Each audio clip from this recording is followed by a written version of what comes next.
কেমন আছেন? It's a real honor for me.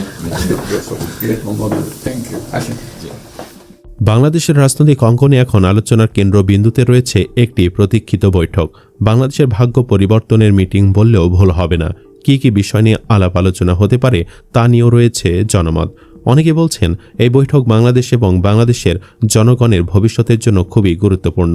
তাই সব উপেক্ষা শেষ করে এবার লন্ডনে 1-to-1 বৈঠকে মিলিত হতে যাচ্ছেন অন্তর্বর্তী সরকারের প্রধান উপদেষ্টা ড. মোহাম্মদ ইউনূস এবং বিএনপির ভারপ্রাপ্ত চেয়ারম্যান তারেক রহমান। এটা খুবই গুরুত্বপূর্ণ একটি বৈঠক বাংলাদেশের জন্য, বাংলাদেশের সামনের রাজনৈতিক বাস্তবতার জন্য।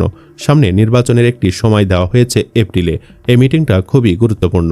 এই মিটিংয়ে আমরা আশা করছি যে তারা এখানে আসলে কি এজেন্ডা এটা না, তারা যে মিটিং করছেন এবং তারা সব কিছুর আলাপ করবেন। কেননা তারা একজন হচ্ছেন এখানকার ইন্টারিম গভর্নমেন্টের প্রধান, আরেকজন হচ্ছেন বাংলাদেশের লার্জেস্ট পলিটিক্যাল পার্টির রাজনৈতিক দল প্রধান। তাদের দুজনের মধ্যে আলোচনা হবে এবং তারা সব কিছু নিয়ে আলোচনা করবেন। আগামী জাতীয় সংসদ নির্বাচন হবে কবে তা নিয়ে কয়েক মাস ধরে বাংলাদেশের রাজনৈতিক অঙ্গনে উত্তাপ চলছিল। এর মধ্যে ঈদের আগের দিন জাতির উদ্দেশ্যে দেওয়া এক ভাষণে প্রধান উপদেষ্টা বলেন আগামী এপ্রিলের প্রথমার্ধে জাতীয় নির্বাচন হবে। তবে ডিসেম্বরে নির্বাচনের দাবি জানিয়ে আসা বিএনপির নেতারা এরপরও তাদের ওই দাবি পুনর্ব্যক্ত করেন।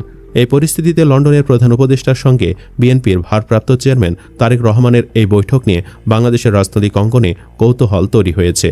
প্রিয় ভিউয়ার্স, আপনারও কি মনে হয় এই বৈঠকে বাংলাদেশের ভাগ্য পরিবর্তন হতে পারে?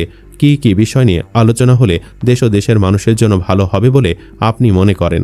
জানিয়ে দিন আপনার মূল্যবান মতামত। সে সাথে ভিডিওটি ভালো লাগলে একটি লাইক এবং আমাদের চ্যানেলে নতুন হয়ে থাকলে সাবস্ক্রাইব করে সাথেই থাকুন।